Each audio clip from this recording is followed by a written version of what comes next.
Universo Diverso, com Luciana Neri. Nós conversamos com a juíza do trabalho, Cíntia Cordeiro. Ela falou sobre as relações trabalhistas durante a pandemia. Isso gerou muitas perguntas e a gente escolheu duas delas para responder hoje. Então, a primeira é de um ouvinte que não quis se identificar e ela pergunta como é que fica que ela está no primeiro emprego e sua carteira foi assinada pela primeira vez e ela tem 1 ano e 2 meses de carteira assinada. Ela tem direito ao seguro-desemprego, uma vez que foi demitida agora, durante a pandemia? É necessário que aconteçam 2 fatos. O primeiro fato é que o empregado tem de ser despedido ou tenha ocorrido uma rescisão indireta. Também é necessário que o empregado, para ter direito ao seguro-desemprego, tenha um período de carência, ou seja, tem que ter um tempo de serviço no emprego e esse tempo de serviço hoje é de no mínimo 1 ano.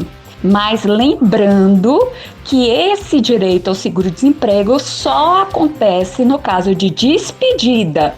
Se ele pedir demissão, ele não tem direito.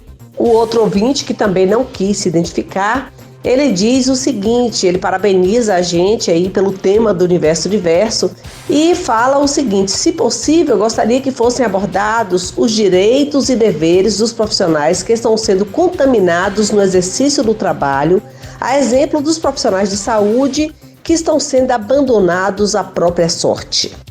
Todo empregado que ficar doente no decorrer do vínculo de emprego, ele tem direito a uma licença por afastamento por enfermidade a partir do 15º dia de serviço.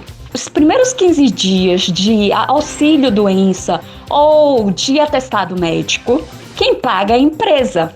E se for Covid, tem alguma diferença, doutora?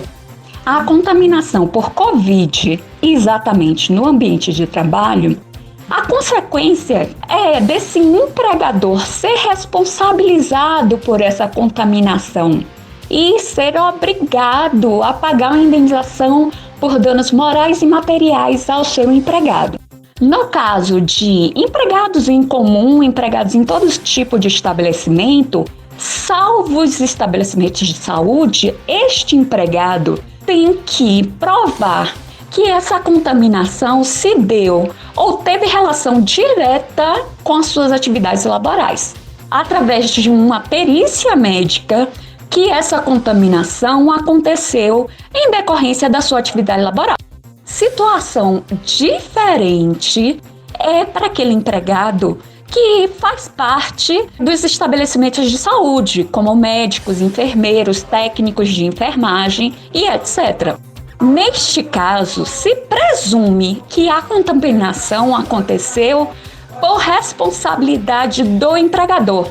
Por quê? Porque a atividade laboral, que é na área de saúde, ela tem ligação, anexo direto com a doença. E quais as punições para esse tipo de empregador, doutora?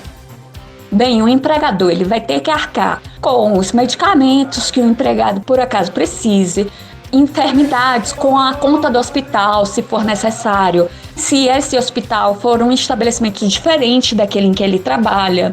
Vai ter que arcar, enfim, com todos os custos que o empregado teve no tratamento.